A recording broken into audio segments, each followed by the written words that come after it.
नमस्कार, आप देख रहे हैं भारत समय नेटवर्क और आपके साथ मैं हूं निर्मला राव।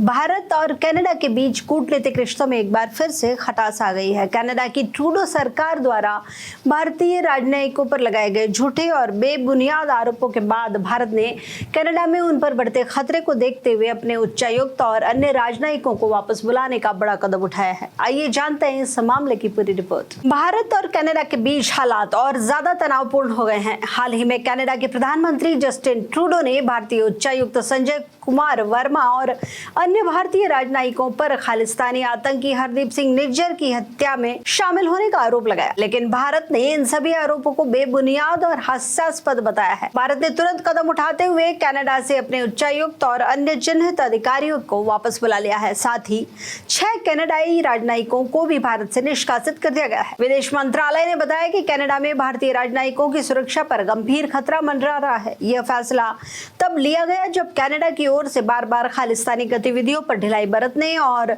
भारत पर झूठे आरोप लगाने का सिलसिला लगातार जारी रहा। भारत ने कनाडा को कई बार आगाह किया था कि खालिस्तानियों को पनाह देने की नीति से दोनों देशों के रिश्ते बिगड़ सकते हैं, लेकिन ट्रूडो सरकार अपने रुख पर अड़ी हुई है। आपको बता दें कि कनाडा में भारतीय उच्चायुक्त संजय कुमार वर्मा, जो भारत के सीनियर राजनयिकों में से एक हैं, वर्मा 36 साल के लंबे राजनीतिक कैरियर में जापान, सूडान, इटली, तुर्की, वियतनाम और चीन में भी भारत का प्रतिनिधित्व कर चुके हैं। भारतीय विदेश मंत्रालय का कहना है कि कनाडा की ट्रूडो सरकार ने खालिस्तानी अलगाववादियों को समर्थन देकर अपने राजनीतिक एजेंडे को आगे बढ़ाने का प्रयास किया है। यह भारत की छवि को खराब करने की कोशिश है, जिसे हम कतई बर्दाश्त नहीं करेंगे। कनाडा सरकार द्वारा लगाए गए आरोप बेबुनियाद और झूठे हैं। हमने अपने उच्चायुक्त और राजनयिकों को सुरक्षा को देखते हुए उन्हें वापस बुलाने का फैसला किया है। भारत ने ट्रूडो सरकार के खिलाफ गंभीर चिंता जताते हुए कहा है कि कनाडा में बढ़ते चरमपंथ और खालिस्तानी आतंकियों की गतिविधियों को पनाह देने से भारत के राजनयिकों की सुरक्षा को खतरा है। हाल के दिनों में कनाडा सरकार की नीतियों के चलते दोनों देशों के बीच रिश्ते और ज्यादा खराब हो गए हैं। भारत और कनाडा के बीच